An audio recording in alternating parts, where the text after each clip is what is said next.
શિયાળો આવતા આવતા આપણી સ્કિન જે છે એ રૂખી થઈ જતી હોય છે, એની સાથે સાથે ખરજવું અને આખા શરીરે આપણને ખંજવાળની સમસ્યા વધી જતી હોય છે. તો આજે આપણે જાણીએ કે આવી સમસ્યામાં શું કરવું અને શું ના કરવું. હું doctor Nitisha Agrawal, skin and spine clinic, Gandhinagar Kudasan ખાતે ચામડી તથા વાળ રોગોના નિષ્ણાત તરીકે પ્રેક્ટિસ કરું છું. તો સૌથી પહેલાં આપણે શું કરવું જોઈએ એના વિશે વાત કરીએ. તો સૌથી પહેલાં તો આપણી સ્કિન જો બહુ જ ડ્રાય હોય તો મોઇશ્ચરાઇઝર દિવસમાં 2 થી 3 વાર એટલીસ્ટ લગાડવું અને મોઇશ્ચરાઇઝર લગાડીને એને ઘસવું નહીં. બીજી વસ્તુ જે આપણે કરી શકીએ છીએ એ છે કે ખૂબ પાણી પીવું. એટલીસ્ટ દિવસમાં 2 થી 3 લીટર પાણી પીવાનું રાખવાનું. ત્રીજી વસ્તુ કે કોટનના લૂઝ કપડાં પહેરવાના, નાયલોન, પોલિસ્ટર કે સિન્થેટિક કપડાં કે બહુ ટાઈટ કપડાં નહીં પહેરવાના. ચોથી વસ્તુ જે આપણે કરવી જોઈએ, હેલ્ધી ફૂડ ખાઓ, ગ્રીન વેજીટેબલ્સ ખાઓ, તમે ડ્રાયફ્રૂટ્સ લો, દૂધ અથવા દૂધથી બનેલી વસ્તુઓ ખાઓ તો એનાથી પણ સ્કિન સારી રહેશે. પાંચમી વસ્તુ કે સાબુ કેવું વાપરવું જોઈએ. તો સાબુ આપણે ગ્લિસરીન અથવા કોઈ પણ મોઇશ્ચરાઇઝર યુક્ત સાબુ આવે એવા યુઝ કરવા જોઈએ.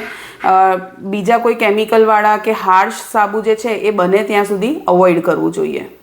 હવે આપણે જાણીએ કે શું ના કરવું જોઈએ, શું વસ્તુ અવોઇડ કરવી જોઈએ તમારે. તો સૌથી પહેલાં તો ઠંડી છે, શિયાળો છે એટલે આપણે બહુ જ ગરમ પાણીથી નહાતા હોઈએ તો એ ટેવ ખોટી છે. બહુ જ ઠંડુ કે બહુ જ ગરમ પાણી યુઝ ના કરવું જોઈએ, નવશેકું પાણી યુઝ કરવાનું.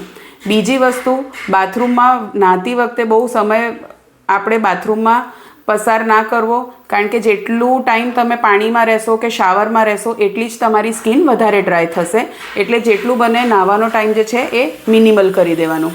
ત્રીજી વસ્તુ, કૂચો, લૂફા કે એવું કાંઈ વસ્તુ યુઝ નહીં કરવાની શરીર પર ઘસવા માટેની, અને લૂછતી વખતે શરીરને પણ આમ કરીને લૂછવાનું, ઘસવાનું નહીં. ચોથી વસ્તુ કે આપણે શિયાળા માટે જે વિન્ટરવેર પહેરતા હોઈએ, વુલન ક્લોથ્સ પહેરતા હોઈએ કે સ્વેટર ને બધું પહેરતા હોઈએ તો એ ડાયરેક્ટલી સ્કિનને અડે એવી રીતના નહીં પહેરવાનું. પહેલાં અંદર કોટનના કપડાં પહેરવાના અને એની ઉપર તમારે કોઈ પણ વુલન વેર કે સ્વેટર પહેરવાનું. અને ઇવન જે આપણે ઓઢવાના બ્લેન્કેટ્સ હોય છે એની ઉપર કોટનના કવર લગાડેલા હોવા જોઈએ, જેથી તમારી સ્કિનમાં ઇરિટેશન, ખંજવાળ, ખરજવાની પ્રોબ્લેમ ઓછી થશે. ફિફ્થ અને સૌથી ઇમ્પોર્ટન્ટ વસ્તુ, ખંજવાળ આવે તો નખ કે કોઈ પણ ધારવાળી વસ્તુ યુઝ ના કરવી. હાથથી કે રૂમાલથી હળવા હાથે ખંજવાળ કરી શકો છો, પણ બીજી કોઈ જ વસ્તુ એવી યુઝ નહીં કરવાની કે જેથી તમારી તકલીફમાં વધારો થાય. આ બધી જ વસ્તુ કરવાથી પણ જો તમને આરામ ના મળે તો તમે અમારા ક્લિનિકની મુલાકાત લઈ શકો છો અને તમારી સ્કિનની પ્રોબ્લેમ્સ માટે ટ્રીટમેન્ટ લઈ શકો છો. Thank you.